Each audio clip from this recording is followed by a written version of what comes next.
Hello, everyone. Dave Fernandez here. Welcome to the Coach Your Way show.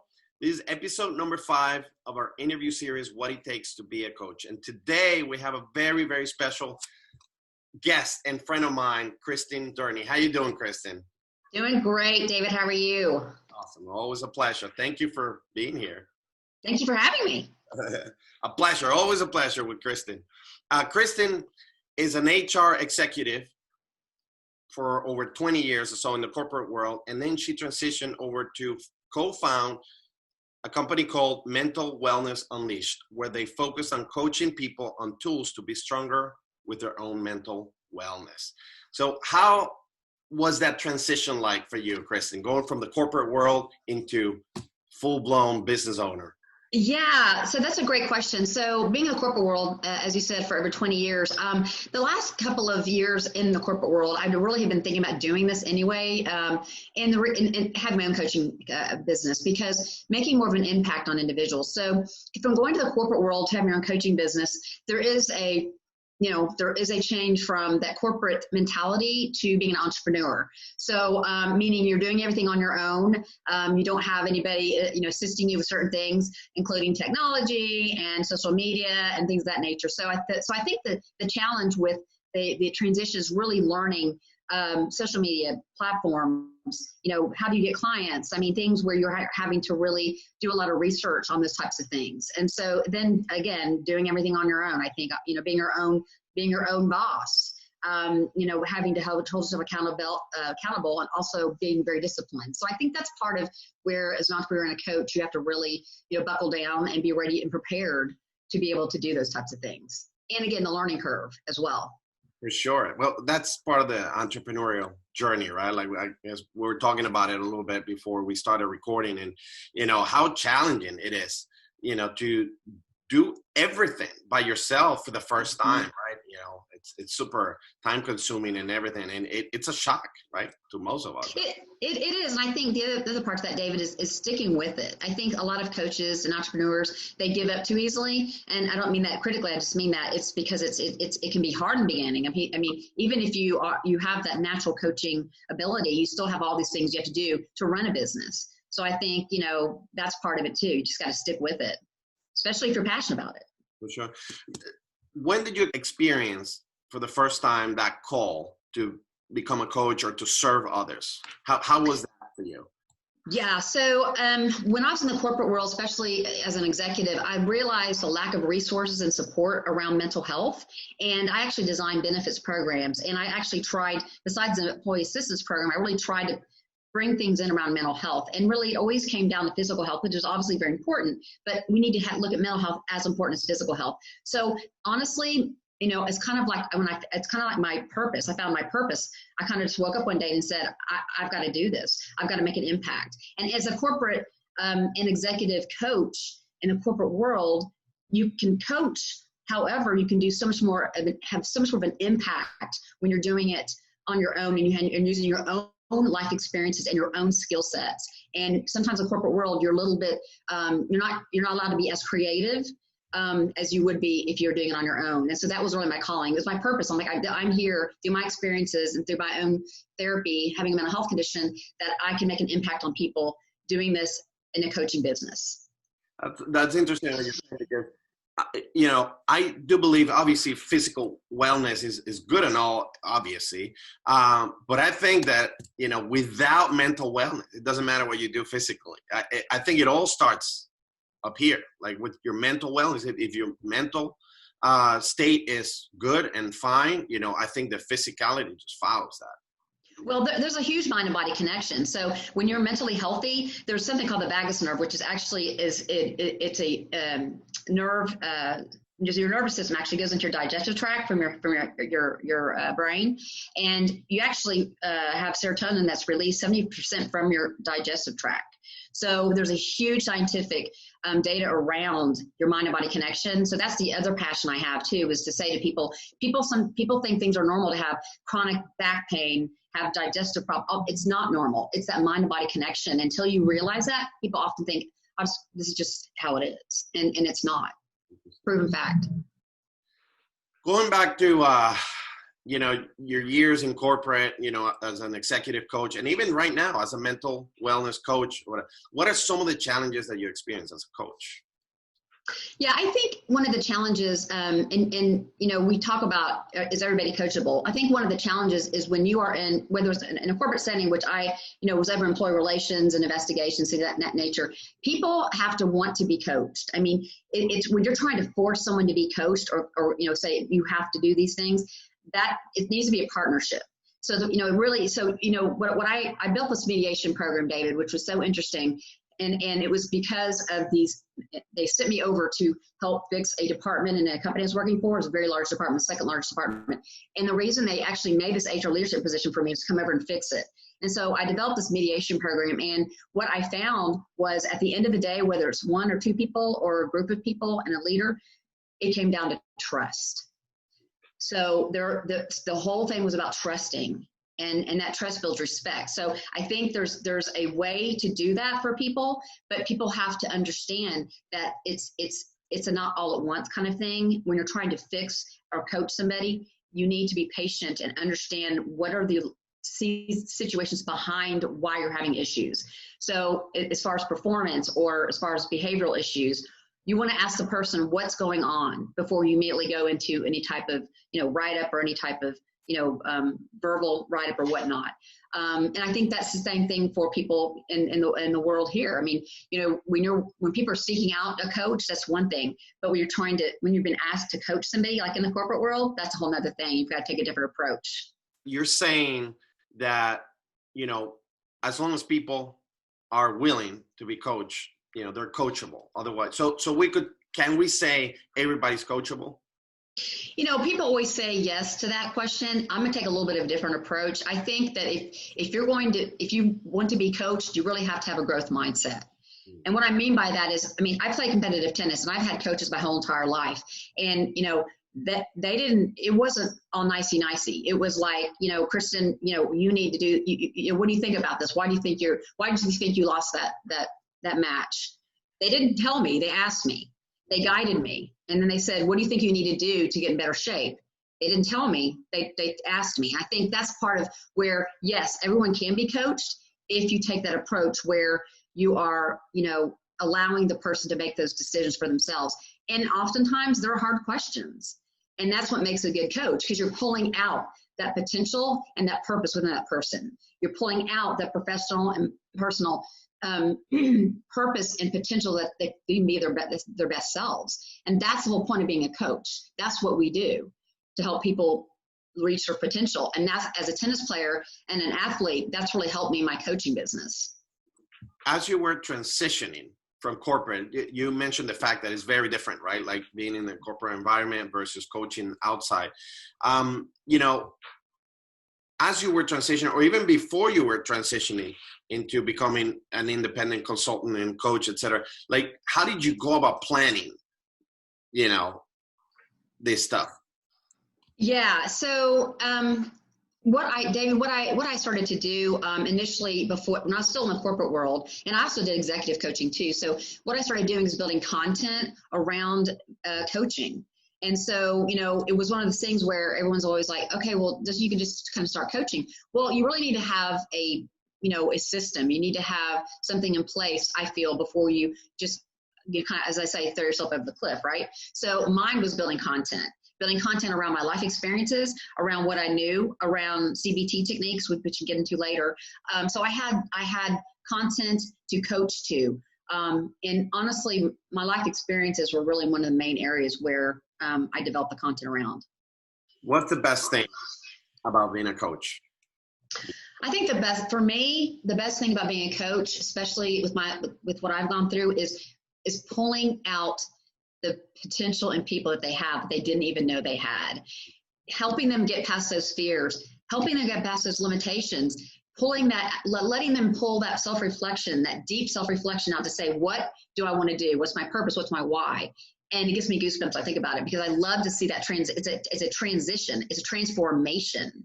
It's not just we're doing the best we can. It's a transformation of a person becoming their best self. It's an amazing feeling. What does it take to be a coach? It's a great question. I first of all, partnership. I talk, as a coach, we're here to partner with our coachee, meaning we're here to pull out that best self that they have, that potential and purpose, but we're also here to guide them and help them build creative ways and action plans. And as a coach, I highly believe that we are accountability partners with them as well. And again, trust is huge, empathetic thinking, and inspiration to your coachee. I mean, inspiring, motivating, helping them, realize, I am good enough to do this, or I can do this, and train that transformation that happens when you help transform somebody's potential into an actual why and purpose. That is what a coach should be doing, is helping them transform into their best self. Do you think that you need to have a specific type of background or personal traits in order to become a coach? I will tell you this, being in human resource and having psychological mental health condition, but I meant psychology. Having a psychology degree and being in HR has really helped me immensely. But I will tell you this, I think anybody that has the ability to problem solve, to actively listen with empathy, to help pull out the best in a person, asking the right questions, and patience, I think are all really important.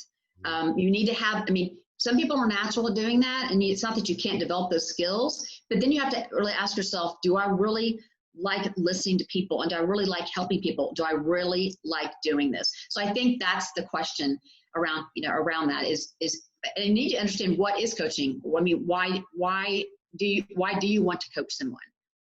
Is that your purpose? Is that your why? Tell us, what is coaching? Yeah. What is coaching?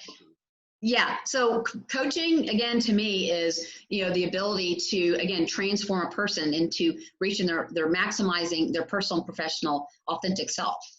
I myself can say this because I lived my limitation self for so many years due to stigma. And then once that was released and I got past the fear and limitations, all of a sudden I became me. It was like, this is truly Kristin. And it was almost like, it was a huge release. So I think that's what is coaching. Coaching is that ability to help someone literally reach their full potential and be their best selves, and then continue to do that as a human. That self-reflection, we all need to do it. We all do it. Do you think that someone starting out as a coach or thinking about getting into the business or whatnot, do you think they should be certified? Do you think they can go about it, by reading books and doing, or, what are your thoughts on that? Yeah, I would say I don't think you have to have certification at all. I think one of the things that I took a consulting course, and one of the things they mentioned when you're wanting to become a coach is, who are the top influencers? What are the top 10 books? You can teach yourself, and I think the more we have personal growth as coaches, the better we can coach others. So I follow, we always talk about Tony Robbins, and Richard Branson, but what about, James Mell and Ryan Lisk and all these other people? There's so many influencers in it. And I have actually joined a couple of challenges with James Mell, and Ryan Lisk has one right now going on around marketing, excuse me. And those are ways to really learn things and to kind of mimic, so to say, what they're doing to help you learn to be a better coach. So I would say that you do not have to have certification, but I would say that you really have to read books, develop yourself, on a daily, weekly basis. Do the things you're doing for your coachees. What makes a great coach? What makes a great coach? I think what makes a great coach is someone who, and I say this might be a little woo-woo, but who truly cares about the well-being and the transformation of a person, of a team, if you're in the corporate world, of a leader, and wanting them to be so successful and reach their potential. I think you really have to truly care about that person, not just go out and just coach to coach. There's got to be that chemistry and that connection, which builds that trust and respect. What makes a great coaching session? What do you look for? What type of outcome are you trying to get from every encounter? Because sometimes I think, people are at different levels, different stages or whatever. And I guess it's the work of the coach to figure out where they're at and what it is that they need by probing, etc.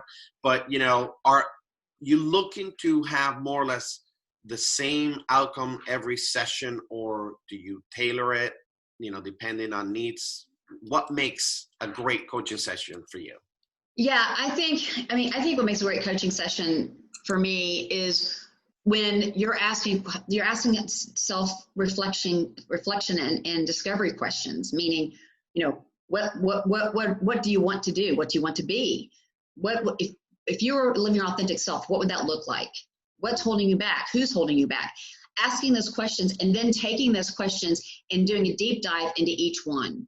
So basically, you're asking the questions, and you can make, as I said before earlier, and you said, which is absolutely so spot on, that when we're coaching, we have to go at the pace of our coachee, meaning some are at certain places, some are further along, some need a little bit more pushing, right? So pulling that out. So that's what makes a great outcome for me, is when you ask those questions and they're self-reflecting and you're building action plans around their self-reflection, and you're pulling that and you're getting them to pull out stuff they didn't even know they had in them. And that, to me, is what makes it successful coaching every time. And the self-reflection and the deep dives into the questions, and seeing your coachee really getting in there and doing those exercises and action plans that we've built together.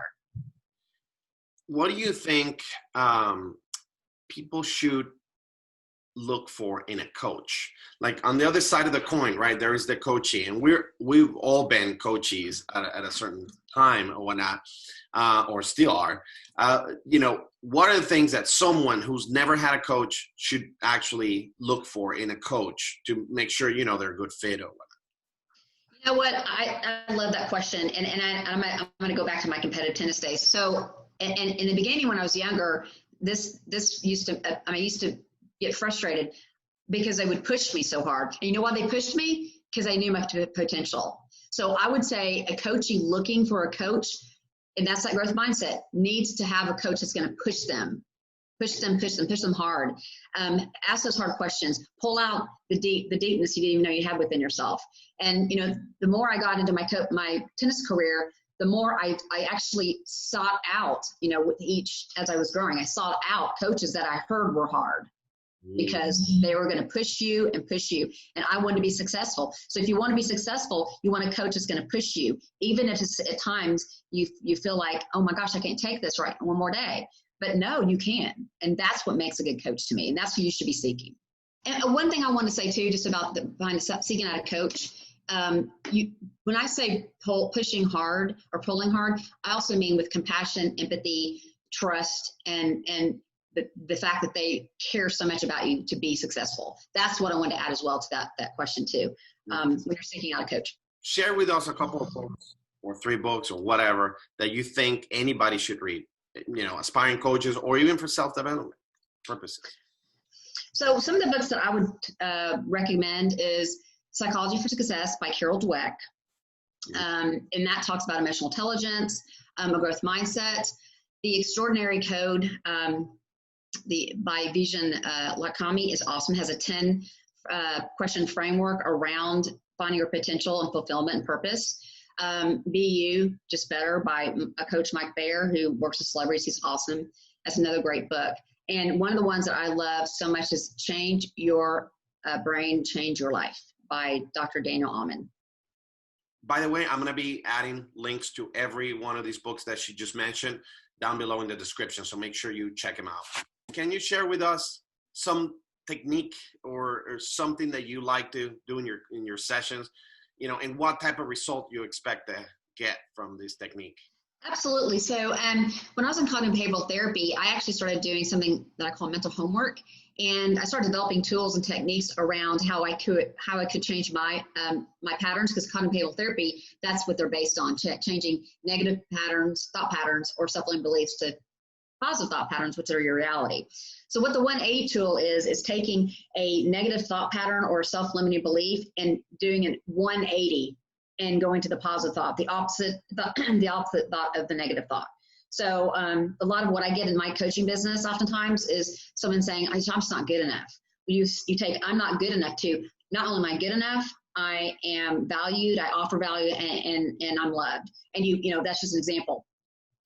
But once you do this, you start doing it habitually for 21 to 30 days. The first 4 days sometimes doesn't feel comfortable, but what you're doing is going from your non-reality to your reality. And Dr. Daniel Amen has this acronym called ANTS, which is automatic negative thoughts. So anytime you have one of those, you just 180 tool, again, habitually for 21 to 30 days. Say it in the morning. I suggest getting a journal. Say it in the morning, journal about it, and then you say it in the afternoon, and then you journal about it, and you say it at night, and then you journal about it. And a best practice that I've gotten from especially one of the individuals I coached who was really kind of at a struggling point, he actually, I told him record it and put and actually have music behind it, because first of all, it gets, before you go to bed, gets your subconscious, and then the music is very relaxing, so it helps you to start going to sleep when you're relaxed. And so again, doing this habitually. And so the formula behind this 180 shift tool is thoughts drive emotions, which drive behaviors, which drive actions. So when we're looking at action plans for our coaches, that's one of the things I focus on, like what's the formula for that? And so the 180 tool, once you start using it for one negative thought pattern, I automatically started using it for everything.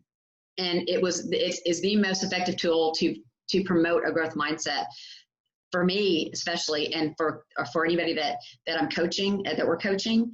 Very, very, very effective. And that helps you. And so if you're having a coachee that's kind of on the fence and struggling with that growth mindset, this 180 shift tool is amazing, very effective. And proof of concept, it totally works because it transformed and changed my life, honestly. So it's a transformational tool that's just amazing. Sure, for sure. I used to practice a similar, not as in depth as yours. I'm sure that if I did it, the way you're explaining it, it would have been like a lot faster and a lot better. But, I have experienced the same thing using a similar tool, just reversing. Just like you, I am proof of that, For concept, yeah, absolutely. Well, and it helps you, it does a lot of things too. It builds that growth mindset and also helps you, face your fears, face your limitations, face anything, obstacles of you, because you're looking at the situation differently with a growth mindset. Fixed mindset are people, and Carol Dweck in the book, Mindset, New Psychology for Success, goes over that about emotional intelligence, which, is self-awareness, social awareness, self-management, and, relationship management. And all those are key to having a growth mindset. So, she talks about that in her book. So I think that, when we have a growth mindset, fixed mindset, people often think this is just the way it is, this is the way people are. And, we can't change our personality or IQ, but we can change our emotional intelligence and we can grow it and we can develop it. And so that her book is amazing. It goes in depth into the 30 years of research she's done on emotional intelligence. So, we talk about self-awareness and social awareness, which are really important things. And so having a growth mindset promotes emotional intelligence. So I love it. Thank you. Thank you for sharing that. What would you tell someone who is looking to become a coach? What are some words of wisdom that you can share with them? Yeah, I would say, like I said earlier, I think that, you really need to make sure you want to be a coach, and, you really, that's your calling, that you truly are an inspiration for people. You're motivating people. You're great at, problem solving and thinking, and helping develop people's action plans to pull out their potential and their purpose. So I think those are some of the things that I would say if you're wanting to go that direction. What do you want your legacy to be?